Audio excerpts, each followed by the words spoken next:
All right, thank you. Ooh, man, Whistle City. Jon Favreau on the phone. Look at this guy. They just released Iron Man. On DVD? John's the director of Iron Man. He has a long-time fascination with comic books. In fact, he played the Daredevil sidekick in the Daredevil movie with Ben, what the fuck's his name? Ben Affleck. Jon directed Iron Man. Obviously, everyone knows the movie made like a $500 billion, $570 million worldwide. Nice. Nice take. Good job, Jon. Thanks. Good morning, guys. Morning. How much did it cost to make? $12. About like $140. Wow. 140,000? 140,000. Like swingers. $140 million and a nice little return on those funds, and then the DVD comes. I just got the DVD. It's full of extras. Oh, God, I can't wait to get the DVD. Yeah, I'm going to be watching it this weekend. That's my plan. Are you putting that out on Blu-ray? It's out on Blu-ray. I think it broke all the Blu-ray records already. Wow. Can I ask you something? Yes.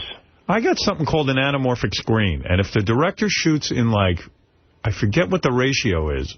It's like Star Wars is shot in this ratio. And what is that ratio, John? You know. Do you know what I'm talking about, John? Yeah, well, TVs are generally, if you have a plasma, it's like 16:9. Right. We shot in 2:35.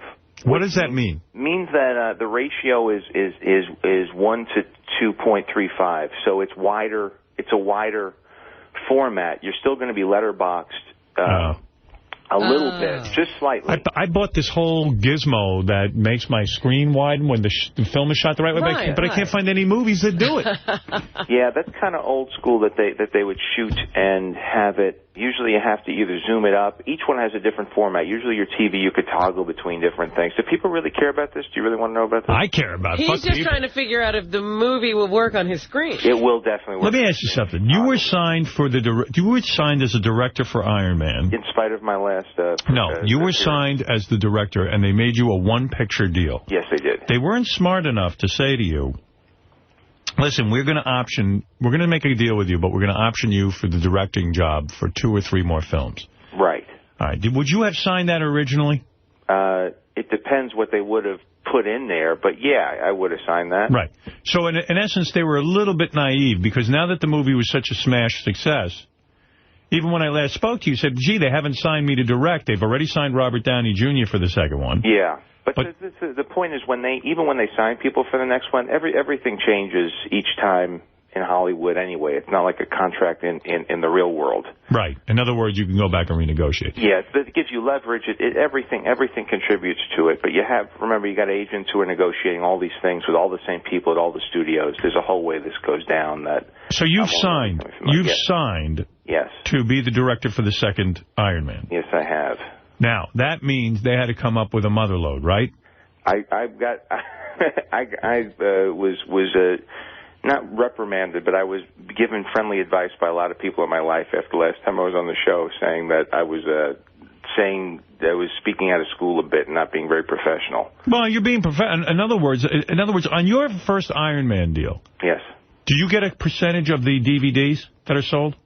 What they do is they throw with DVDs. It's not a great split, which is one of the big reasons for the strike a few years ago. I think they put 20% of DVD revenue into a profit pool, and that profit pool is then divided up based on what people's deals are. But why didn't you say to them when you were negotiating your second deal, why didn't you say to them, listen, guys, I don't like my DVD deal. I want to participate in the profits. I know what I'm doing here. I've proven to you I can make a great franchise. So why didn't you say to them, I want more money on the DVD? Because that's the big, right now, to get higher than the 20% of the DVD thrown in the pot, they say that that's the way that they are, that's the main revenue stream, and that's what's keeping the movie. So you, Downey Jr., and anyone else who gets a piece of the DVD only share in the 20% revenue pot. Yeah, there's nothing to do with Marvel. That has to do with what SAG originally negotiated. And you couldn't negotiate a better deal for yourself. What's happening now, honestly, is people think every time a DVD comes out, people are wondering whether we've hit the breaking point, because if you've seen, do you have like Apple TV, or do you download movies at all yet? No. This technology is going to knock DVDs out, and I'm guessing drop significantly in the next couple of years. I think after between 5 and 10 years, you're not going to see DVDs. Have you seen the script for the Iron Man 2 yet? We're working on it now. What do you mean we're working on it? You're writing it? No, but you all get together with the producers and with Downey and with Justin Theroux, who's an actor. Why would you get together with Downey? I mean, he's an actor. Why is he busy writing Iron Man 2? He's not writing it, but he's the guy's become his. When I first brought him up, he wasn't even somebody that anybody wanted to consider for the role, and now because he did such a great job and really he was terrific. Who do they consider for the role? Who was the first person they said to you, we have to get to play Iron Man? It wasn't like that. It was just more Downey's history. No, but who was the person they wanted? There must have been a list. What were the names? Yeah. What were some of the names? The list was Tom Cruise. Let's see who the guy from. These are just names that came up. These weren't people that understood. There were people from Clive Owen, the guy who did Shoot 'Em Up. Right, Clive Owen. Clive Owen. You know who I liked was Sam Rockwell. You liked him? Sam Rockwell from Evil Dead? No. Sam Rockwell. He's in the movie Choke now. I don't know him. He was in the Green Mile, wasn't he? Yeah, he was in the Green Mile. Confessions of a Dangerous Mind. He played Howard didn't see that. I tell you, I don't like any of these choices. No, I know. Well, Downey was sort of the guy that seemed like the right, and there were a dozen other people that were discussed. Did they get Downey cheap because of his problems? And yeah, sure. They got him cheap. So did Downey sock it to him on Iron Man 2? Downey was in a much stronger position, let's put it that way. I hear Downey, according to an article I read on Downey in Rolling Stone, did you read that article? I saw the cover, and I didn't read the whole thing. I'm shocked. You're working with the guy. Why wouldn't you read the article? Because I know what it's like when people are quoted in the press. It's sort of, it's fun to look at, but it has very little to do often with what they actually say. Why? Did he say something bad about you? No. So the fact is that he says now his quote's over $8 million. That may very well be. Well, he just signed to do Sherlock Holmes with Guy Ritchie. That's a mistake. Guy Ritchie and Sherlock Holmes? You know Guy Ritchie will screw that up. He's too comfortable with that Madonna. Oh, that's horrible. Sherlock Holmes is a beloved character. Shylock Holmes? Sherlock. Oh, Sherlock Holmes. That was a different one. He could probably do Shylock. Now, what are you thinking of for Iron Man 2? I want you to clear this through me. I'm a big Iron Man fan. Let's see. I think you got to go bigger, right?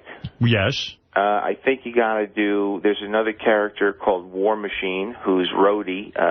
His friend gets a suit. We're looking into that. So Road Machine is a friend of Iron Man? Well, it's not Road Machine, it's War Machine. War Machine is a friend of Iron Man? You don't know the Iron Man story, huh? I don't know it as well. I used to read Iron Man and Tony Stark all the time, but some of the details I do forget, I'll be honest with you. I think we got to be, well, that's, it's sort of fortunately, unlike Superman, your favorite. Right. You know every little thing about it, so do most people, and even Batman people know everything about. Iron Man people don't know about. I know everything about Superman, and I know pretty much everything about Batman. You're absolutely correct. Ask me any question. Go ahead. So, ask me. Go ahead. What's Superman's evil twin's name from the alternate planet? Bizarro. Yeah, Bizarro. Of course. Wow. It wasn't a Mr. Ixelplix or something? No. Mr. Ixelplix is from the fourth dimension. Well, excuse me. And the Superboy, he was played by Gilbert Gottfried, believe it or not, Mr. McSixelplix. And Mr. McSixelplix, actually, in the Smallville series, is quite normal looking, which I don't approve of. He used to wear a derby. This is all very important to me. And are you an expert on Batman as well? Ask me a question. How many actresses played Batman's girlfriend? Oh, that's silly. I mean, ask me something about the lore, the folklore. About the lore? The folklore. Has anybody ever successfully been held prisoner in Arkham Asylum? Oh, geez, that's a good question. What was the question? I don't even understand it. They have the worst prison in Batman. Every criminal gets out. Yes. Penguin, Joker, Riddler. Riddler. They're all locked up and they're all getting out all the time. I think that was a joke question. Yeah, I don't like that question. How are you doing, Artie? What's up, John? How you doing, buddy? I'm doing great. John, why am I never considered to play the villain in any of these movies? You are. I mean, weren't you going to be, what was it, Sandman or something? I was going to be Scarecrow. Scarecrow, that's That was a rumor. I was never approached. Oh, boy, who do you want to play? Well, let me ask you something. You saw my act. Why can't I be War Machine? Seriously. You look great in your movie. Well, that's my question to you. Why do all of you directors, and you are a great director, I give you that, Thank but you, why Howard. do all of you directors never say, gee, let's get Howard Stern? First of all, you know I've got a built-in audience. I do. I'm one of them. You know that a lot of these movies would do well with me. I do get offers, I'll be honest with you, but I don't like the films I get. Now, to be an Iron Man would be something that would be worthy of my acting. I think, look, just like Robert was rewarded and I was rewarded for our support of the film, I think we should try to figure out a way to get you into No, I don't want to be... See, that's wrong. Then they're going to just make you some little cameo. Yeah, I don't want to walk across the screen like Stan Lee. What if you're you? I don't want to be me. I've been offered that 1,000,000 times. I don't want to be me. I want to be... You. I've only seen you play you, Howard. Who is Iron Man? Well, of course, but I mean, that's the role. Movie. In Private Parts, you were you, and you were great. That's right. That's acting. But I want to play a role. Do you know you can't win an award for playing yourself? You can't win an Emmy for playing yourself? It's the hardest thing to play. I did it on The Sopranos that time. Artie, you know that. That's right, yeah. Mandarin is Iron Man's greatest enemy. What about putting Mandarin in the movie? Do you want to be? Could you play Asian? Don't you think that we'd get a lot of backlash if you played an Asian? With today's special effects, if I played an Asian, listen, I'll do some of Mandarin the way I would approach it. Yes, but make it tasteful because we have a very... Hello, Iron Man. Now that's tasteful. Hello. Bushmaster Iron Man. Iron Man will sound like #1 son. Right. I thought you were going to do a bit, but having heard that, I think that, we'll consider that. Listen, I congratulate you on the release of Iron Man, the DVD. Thank you. I have it. I am watching it this weekend. It's loaded with extras. I know that.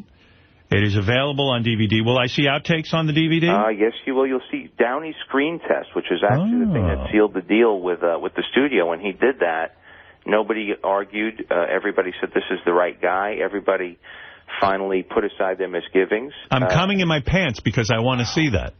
And then Artie, you're going to be getting a lot of money soon because all the Blu-rays, all this new Blu-ray format, all the movies you did, you're going to be getting new residuals for all your movies. Yeah, I heard about that, and Elf is one of them, and I thank you, sir. Thank you, and all kidding aside, having worked with, I listen to the show, and I'm sort of following, and I don't want to make this a joke, but following sort of the ups and downs in your personal life. And let me say, I know Tom Arnold was in there yesterday. I work with Robert, and Robert has been through a lot, too. And the guy has a real clarity on life and the way that he handles himself. And it's just real. It's possible. I know it seems bleak, but I've worked with a lot of people who are recovered. I want to congratulate you. You're 15 days now? Yeah. John, if Downey Jr. if Downey Jr. could pull himself together, Artie Lang can pull himself together. All kidding aside, I really think you could. I mean, I dropped a lot of weight, too. I go up and down. We all got our problems, and I don't. Yeah, let's go back to how bad off Downey Jr. was. Wasn't he in a Wonder Woman costume at one point? Yeah, he was almost nude.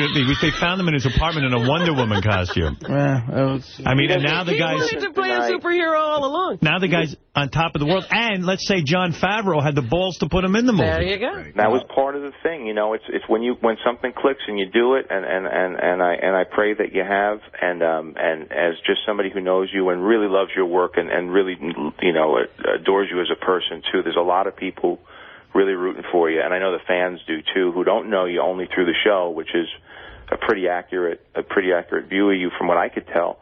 But we're praying for you, and all kidding aside, I don't want it to be a bit. I just want to say that sincerely, Artie. Thanks, John. That's very nice. You've always been good to me. I appreciate that. Thank you. John's no phony. I'll give him that. No, he's not. He definitely isn't. John, Ralph's on the phone. He wants to talk about the Iron Man DVD. Go ahead, Ralph. Hey, now. Hey, Ralph, you still have the thing in your house?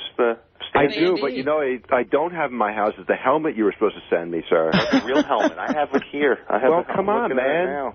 Ralph, what did you want to say about Iron Man? I bought it the day it came out like a true nerd, and it's so great. It's filled. You know, Howard, you know how I love these behind-the-scenes things.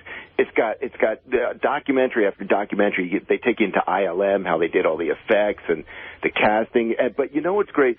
John, it was no accident the film was so great. John was so involved in like every department in this film and really labored over it. And it was really no mistake. But what was funny was, like, he was sitting there. He was so all into it. And he's like, I don't know if it's going to be good or great, or he had no idea how great this was going to be. Yeah, well, the Iron Man movie really, really was awesome. I have to testify to... What a ringing endorsement from Yucko the Clown, too. Yes, right, he went to see it on his worst day. That's right.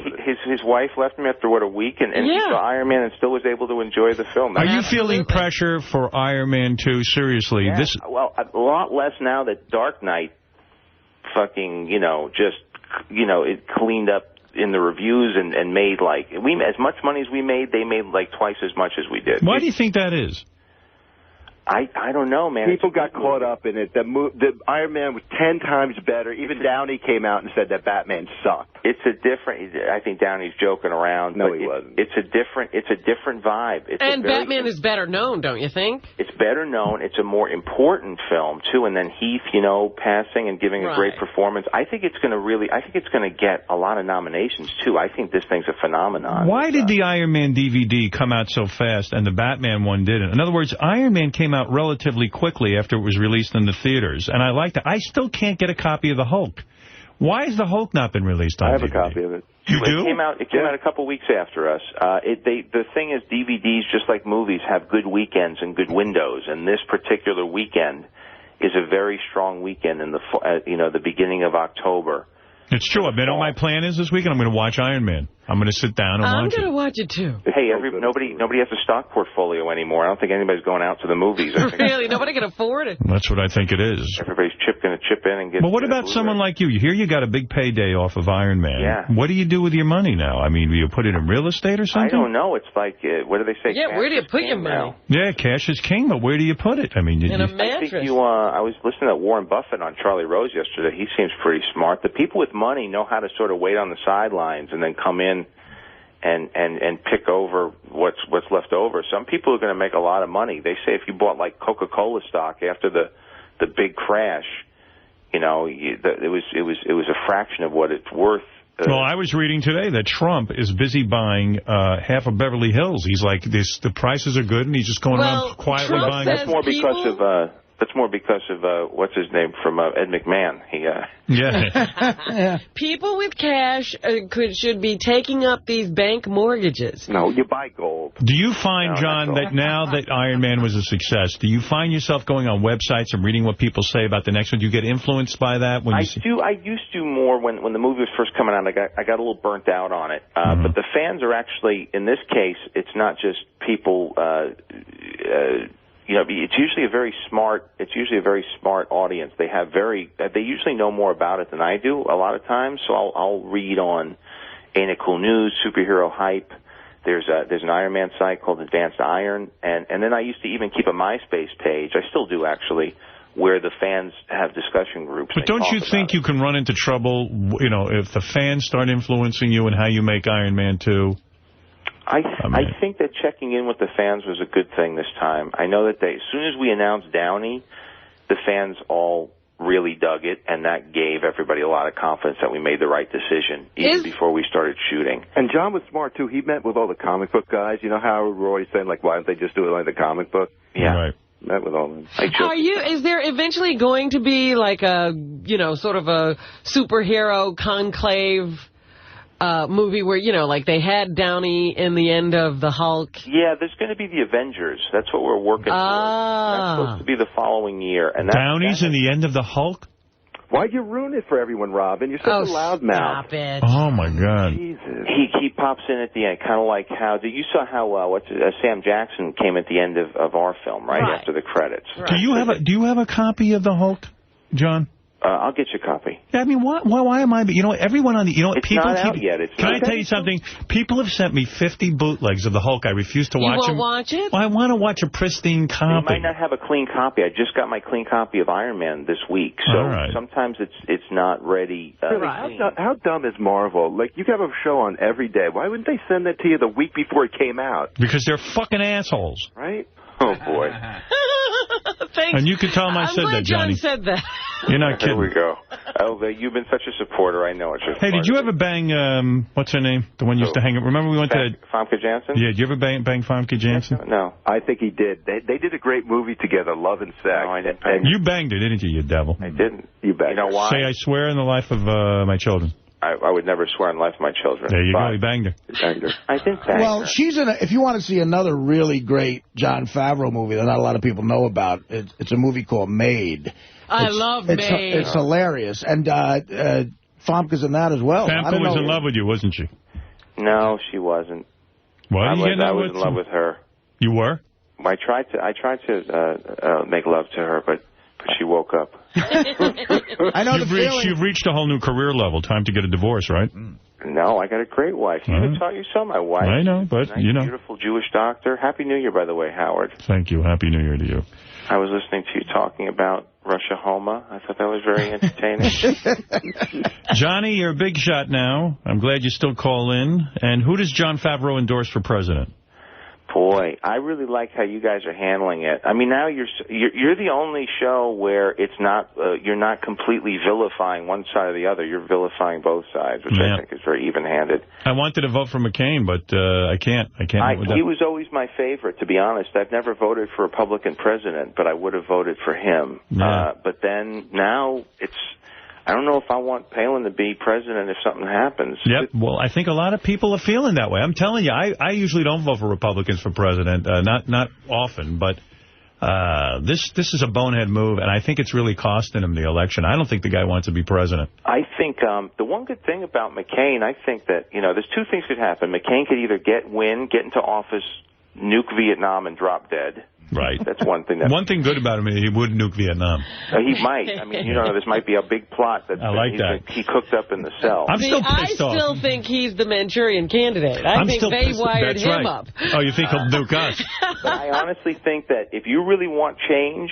here's what scares me about Obama, and I love Obama. I think he's a very charismatic, and I would be disappointed if I did not see his presidency. I think it's faded. But I'll tell you this one thing about him. Right now, the only person that I'm more disappointed in than the president is Congress. And if you it's not person, but the approval ratings of Congress is lower. And if you put Obama in, you're going to have Nancy Pelosi and the Democrats running both houses, and then Obama as the president.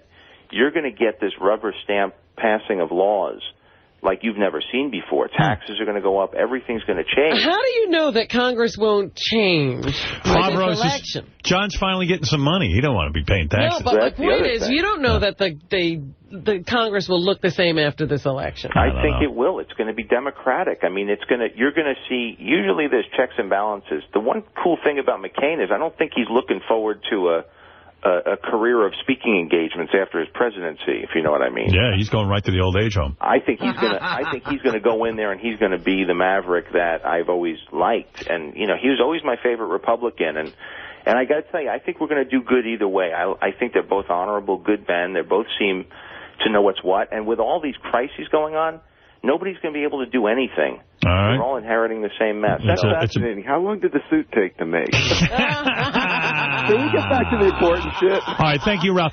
Jon Favreau, you are a great man. You made a great movie. Iron Man is now available on DVD. We will all be getting it. I have my copy. I'm going to be watching it. How does it feel to zoom right up to the ranks of one of the best superhero movies ever made? I mean, that's amazing. He beats off every night over it. It was a big deal, and I've listened to this show since I was in high school, and to be to hear you guys singing its praises so much was one of the biggest kicks I got out of the thing. I can't wait to watch it again, I'll tell you. And thank you very much, guys, and thanks for having me on. Jon Favreau, the great Jon Favreau, go pick up the DVD of Iron Man, and he's hard at work on the second Iron Man. We've learned that Mandarin will be the arch-villain and I am possibly playing Mandarin. As a matter of fact. Even though it would be so politically incorrect. What? Peter Sellers played a Chinese gentleman? Yes. Mickey Rooney. That's true. Mickey Rooney played a Chinese gentleman, and if you don't think I could do it, then you don't believe in me. And